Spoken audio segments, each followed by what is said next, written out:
नमस्कार दोस्तों, आपके अपने YouTube चैनल पुष्प ग्लोबल सर्विस में आप सभी लोगों का स्वागत है। आज हम बात करने वाले हैं एक ऐसी ग्रांट के बारे में जो नेशनल कमीशन फॉर वुमेन यानी राष्ट्रीय महिला आयोग के बारे में। ये बहुत ही अच्छी ग्रांट है। इसमें से कौन कौन इसको अप्लाई कर सकते हैं उस पर आज जानेंगे। सबसे पहली बात यह है कि मैं पहले ये देख लेता हूँ कि इसको अप्लाई कौन कौन करने वाला है और ये ग्रांट कब निकली है और इसको हम अप्लाई कैसे करेंगे, तो पूरा स्टेप बाय स्टेप देखेंगे। तो सबसे पहले आपको ncw.nic.in पर आना है और यहाँ पे आकर के अपनी ग्रांट के बारे में पूरी एलिजिबिलिटी क्राइटेरिया को चेक कर लेना है, क्योंकि ये जो पोर्टल है ये गवर्नमेंट का पोर्टल है और ये नेशनल कमीशन फॉर वुमेन्स जो राष्ट्रीय महिला आयोग जो बना है उसमें ये जो ग्रांट है उसको अप्लाई करना है। इसके कौन कौन से डायरेक्टर है, मिशन डायरेक्टर क्या है, ज्वाइंट सेक्रेटरी कौन है, सारी चीजें आप यहाँ से देख सकते हैं और आप अपनी एलिजिबिलिटी को भी यहाँ से चेक कर सकते हैं। तो आइए जानते हैं इस ग्रांट के बारे में कैसे अप्लाई करते हैं। तो आपको यहाँ पे NCW एप्लीकेशन में जाके ई प्रपोजल्स में जाना है। यहाँ पे जाने के बाद सीधा आपको अपने इस ग्रांट की ओपनिंग के बारे में समझ पाएंगे।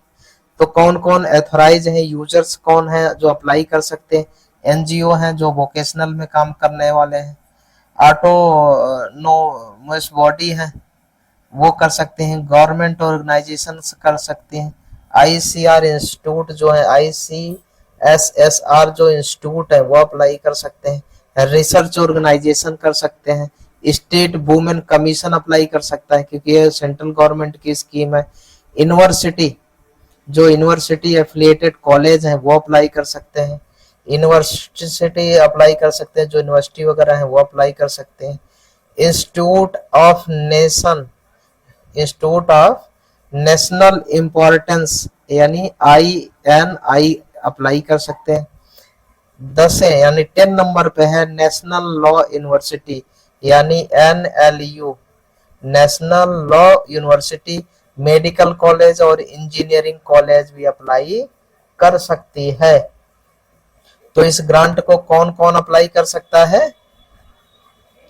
इस ग्रांट को अप्लाई करने के लिए ये 10 लोग अप्लाई कर सकते हैं। NGO कर सकता है, रिसर्च इंस्टीट्यूट कर सकता है, कोई अनाउंसमेंट्स बॉडी है वो अप्लाई कर सकता है, स्टेट वुमेन कमीशन कर सकता है, रिसर्च ऑर्गेनाइजेशन कर सकता है।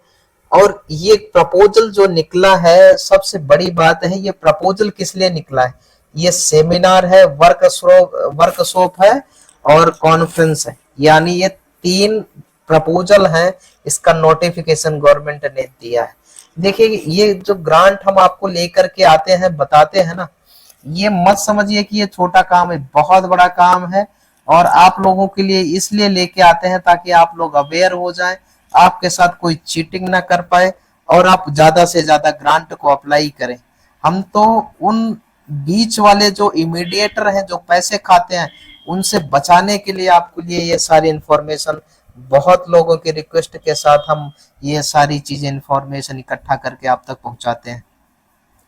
तो हम ये नहीं कहेंगे कि आप लाइक करें, सब्सक्राइब करें, शेयर करें, वो आप लोगों की इच्छा है, लेकिन हमारा जो काम है हम अपना काम करते आ रहे हैं और आगे भी कंटिन्यू करते रहेंगे। आप लोगों का जैसा हमें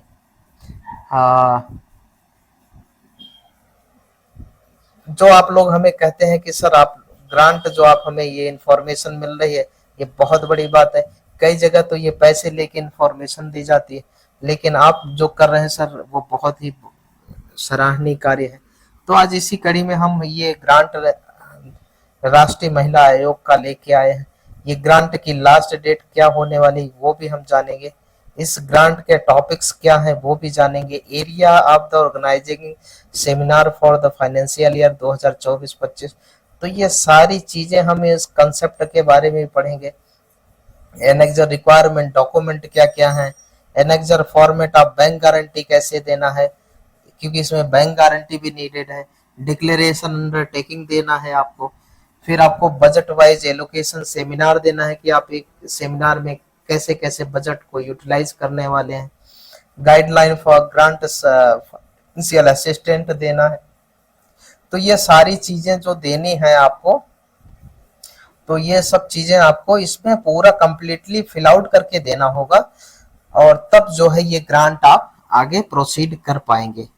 तो ये ग्रांट एक छोटी ग्रांट नहीं है, बहुत अच्छी ग्रांट है।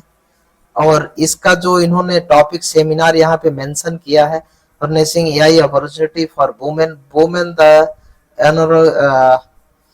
सेक्टर्स की जो है, ये सारी चीजें इसमें एप्लीकेबल है जो मेंशन है। ये ग्रांट लास्ट डेट इसकी 10 जून होने वाली है। सबसे बड़ी बात है, टाइम अभी हमारे पास काफी है, 10 दिन 15-20 दिन का टाइम है। आप इसको आराम से अप्लाई कर सकते हैं। National assessment and accreditation council NAASC certified university research body, मतलब कहने का मतलब है अगर आप NAAC से सर्टिफाइड हैं तो आप इस ग्रांट को बहुत जल्दी अप्लाई कर पाएंगे, और ये ग्रांट आपको मिल जाने वाले हैं। ये grant proposal submission cell concern the 14 मई, यानी 14 मई को ये ग्रांट ओपन हुई थी, और ये ग्रांट अभी 10 जून तक चलने वाली है। ठीक है।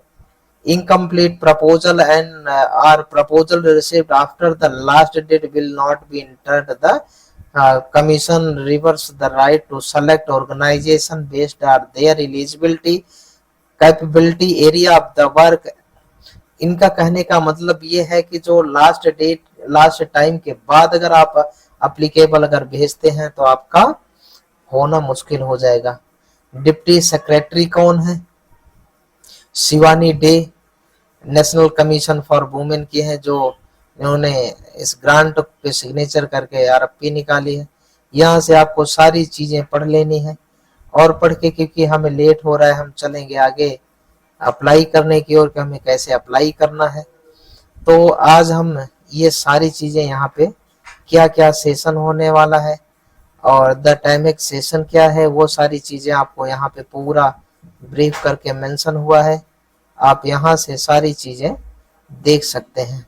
रिसोर्स पर्सन कौन होने वाले, टारगेट ऑडियंस क्या होना है, एक्सपेक्टेड आउटकम्स क्या लेने हैं, ये सब सारी चीजें आपको यहाँ पे फिल आउट करके देनी होगी। इसके बाद जो है बैकग्राउंड बताना होगा, डिफाइंड अंडर द जो भी प्रोजेक्ट को आप अप्लाई कर रहे हैं उसका आपको बैकग्राउंड लिख के देना होगा, कंसेप्ट नोट बनाना होगा, सेक्टर, तो ये सारी चीजें आपको इसमें देनी होगी। तब जाके आपको आपका एम क्या है, ऑब्जेक्टिव क्या रहने वाला है, आपका एंगेजमेंट सेक्टर क्या होने वाला है, सारे स्टेक होल्डर कौन कौन, शेयरिंग बेस्ड, ये सब सारी चीजें आपको इसमें पूरा A to Z fill out करके देना होगा। हेल्थ के बारे में या जिस वे में जा रहे हैं उसके बारे में, कोलैबोरेशन, रिसोर्स, टेक्नोलॉजी, बहुत सारी चीजें इन्होंने मांगी है।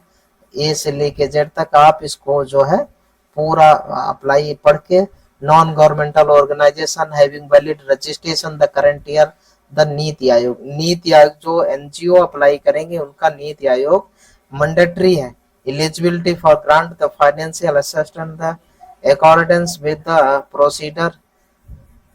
तो ये सारी चीजें आपको इधर से पढ़ लेनी है, और पढ़ के समझ के तब आपको ग्रांट अप्लाई करना होगा।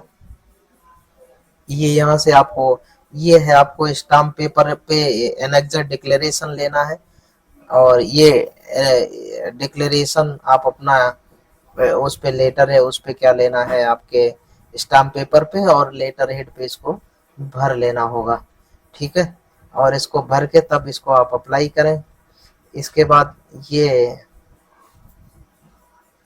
सारी चीजें आपको देख लेनी है। ठीक है, बाकी ग्रांट क्या कैसे अप्लाई करना है वो सारी चीजें हम आपको आगे बताने। बैकग्राउंड, बैंक गारंटी यानी बीजी लगने वाली बैंक गारंटी, आपको बैंक गारंटी इनको देनी होगी।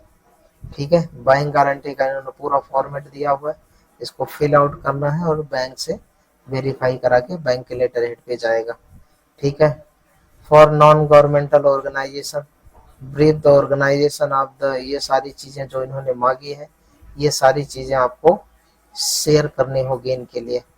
फिर इसके बाद university, government organisation, ICRS institute, autonomous body, research organisation, UGC approved academy institute, उसके लिए क्या क्या डॉक्यूमेंट लगने वाले इधर इन्होंने मेंशन किया हुआ है। ठीक है, तो ये रहा आपका स्ट्रक्चर। कैसे अप्लाई करना है वो हम देखते हैं। आपको सीधा क्लिक नाउ पे जाना है। यहाँ पे क्लिक नाउ पे क्लिक करेंगे और इसके बाद अपना लॉगिन आईडी पासवर्ड डालेंगे। लॉगिन आईडी पासवर्ड डाल के फिर आप आगे अपने इस प्रोजेक्ट को फिल आउट करके भरना है।